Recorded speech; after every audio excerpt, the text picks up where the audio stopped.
This is carrying on from video 1. So this is going to show you now, if you press the emergency stop, you'll get an error on the screen here, and you can acknowledge it, but you won't be able to reset it. You see how this is still here? What you'll need to do is press this reset. Before you do that, you'll need to then make sure your resets are all out. So you've got resets on the panel, here and here. So you'll need to make sure that they're all out. Once you've done that, that'll allow you to reset this relay. Once you've reset the safety relay inside, which is the yellow relay, you'll be able then to go in here and you'll be able to reset that alarm. That'll stop flashing now, and we can go back to the overview page. Okay, you'll notice that that disappears. So on here, this is purely all for your visual aid, so you can see this is the screen that the machine will run on.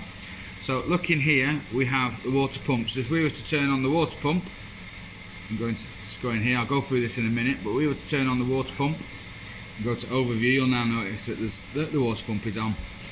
The same for the heaters. If we go on to here, you'll now see the heaters are on. And we won't be able to show you the cooling valve because it runs on a momentary button. So the minute you let go, it stops you from flooding the system. It comes off, just and indicates whether it's open or closed. But that would also, when the machine is in automatic mode, if it had that valve open for whatever reason, it would display here. So we have the amps reading here. So this is the set point. This is for when you're in automatic mode. It'll tell you what the set point of the amps should be for that cycle.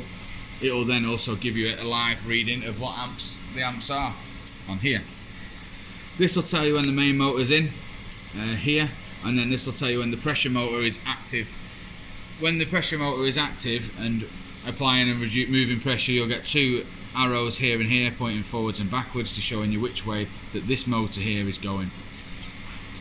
Here we've got the same as chocolate set point, so it's how hot you want the chocolate to go to before the machine starts up. It can be completely customizable, as can this, and I'll show you that in the parameter screen. Below it is the actual readout, the actual temperature, and then above here you've got the actual water temperature. Again, you've got a air blower valve here. This machine doesn't have one, but basically what that does is some of the Contis have an extraction blower on the top, which then remove any of the powder dust out. This one doesn't have one, but the program is designed to have one if the machine supplied put one on. So the only buttons you'll need to press here are these two. So you've got manual and automatic, and if you go into, you notice if you go into automatic from having everything set in manual, it resets everything, turns it off. Once you're in automatic, once you've got yourself set up, you'll be able to then simply press auto start. The machine will take over, get the product up at temperature if it's not already, turn on, and it will then run through all these stages. These are your tight pressure stages. So when it gets to a certain stage, it'll input what the pressure set point should be and how long it's timing through. It'll only time through if it's plus or minus 2 amps. So if you've got it set at 22 amps and that's reading 19, then this timer won't kick in until that is between, between 20 and 24 amps. It will initially get up to that pressure, but then it'll fluctuate between the two. Again, that amp window is also customizable. So going into the manual, we're set up in manual. From this manual part here, it's dead easy. Press to activate things and you can stop them. They indicate how and where they are. So if we were to turn the heaters on now and then apply some pressure, you'll notice this motor is turning. Yeah.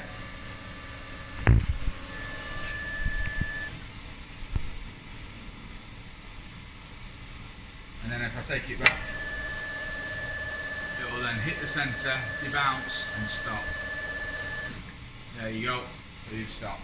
Okay, that knows it's in its tight position. Sorry, loose position. So, as I was saying before about temperature set point, the machine, if I was to set it to 20 degrees and the actual reading of the product is only 17, if I was to come in here and try and start it, nothing would happen. I would have to then come over here and I'd have to basically allow that to be less than that value there. You shouldn't be overriding this once you've got it set up, but this is how you would, just for our purpose. And now you can't hear it, but the contactors, I've got them isolated, but the contactors have actually isolated inside. Sorry, the main motor's isolated, but that would be a simulate start. So now you would get a start here. Okay, we've knocked them off. So if I take the pressure off, you'll notice as soon as it comes off that sensor that it won't let me let it start. So it has to be, that sensor, that pressure motor sensor has to be active, the loose one, before it'll start. So I'll drive it loose, let it get under that sensor, and then come back to the screen. You'll notice it lets me start. And I appreciate you can't hear the relays going inside, but they are going. It'll automatically go back to the overview screen once it kicks back into its start routine. Okay. If you had a failed to start motor, or one of your contactors didn't start, you would get a failed to start error. It won't do that because the contactors aren't kicking in. So again, we'll go back to manual and we'll bring the machine to a stop. Okay. Again, we've got here water pump, so that starts your water pump. That starts your air blower. Tight, loose, we've covered. Cool down valve. That is the valve that's opened by the solenoid valve at the back, the water inlet. So we'll just knock these off for now. Okay, so now we're going to go into the parameter screen. Okay, so we've looked at this already, but that is your product temperature. You can't change that. What you can change is the set point. This is the set point before the machine will start, whether it be automatic or manual. If you set it up in automatic and it's reading, let's say you want it to be 25 degrees before it starts to make sure you know your temperatures, your product's in a fluid state, the machine will turn the heaters on automatically and bring the product up to that temperature. If you can't make that temperature, it won't start. Product high alarm, which is 80 degrees, so we can bring that down. We can bring that to 75 degrees, and then high limit. So you've got temperature high limit, which 75 degrees, and then you've got temperature low limit. Again, so that'll be what if you appreciate in automatic mode, the machine will be running away, generating heat on the grinding bars, and these are how you set your limits. So 75 degrees, the minute it gets up to there, it'll try and cool it down. The minute it gets to 20, it will turn the water off. So you can set that up to be about 50. Nice little window. So this is your product settings. They should never change. Then you go into water alarms and product alarms. So these are the alarms before the machine starts screaming and telling you there's a problem.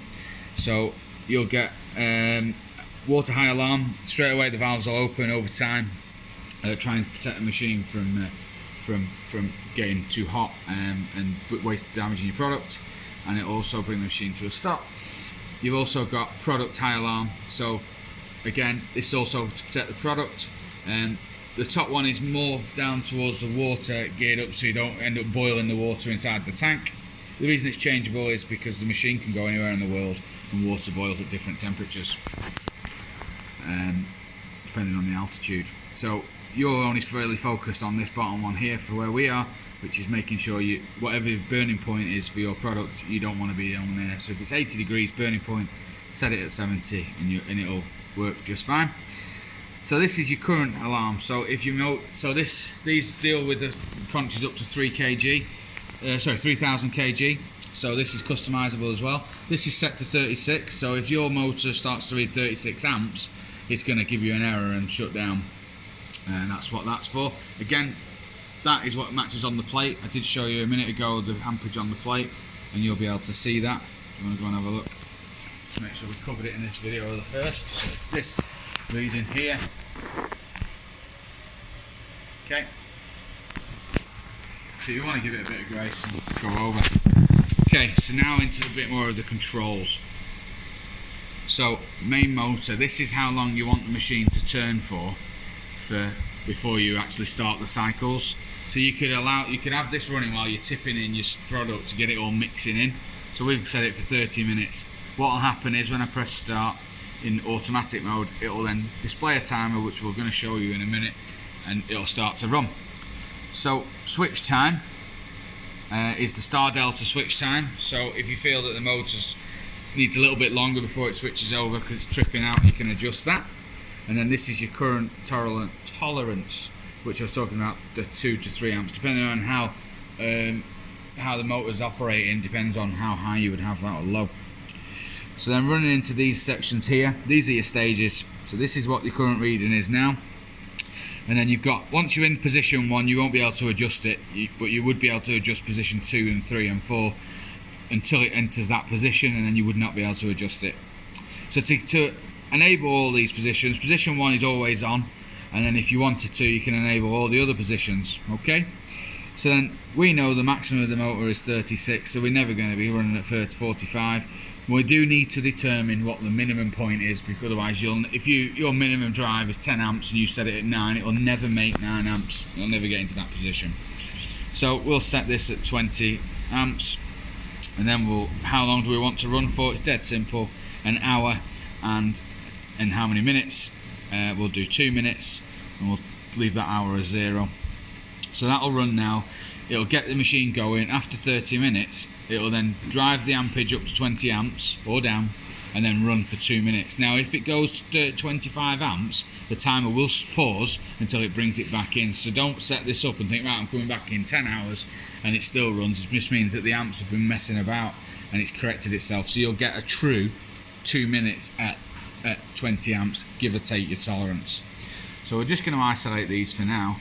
And change these back to something simple. We're going to stop this video, and I'm going to do another video explaining and showing you how all this works.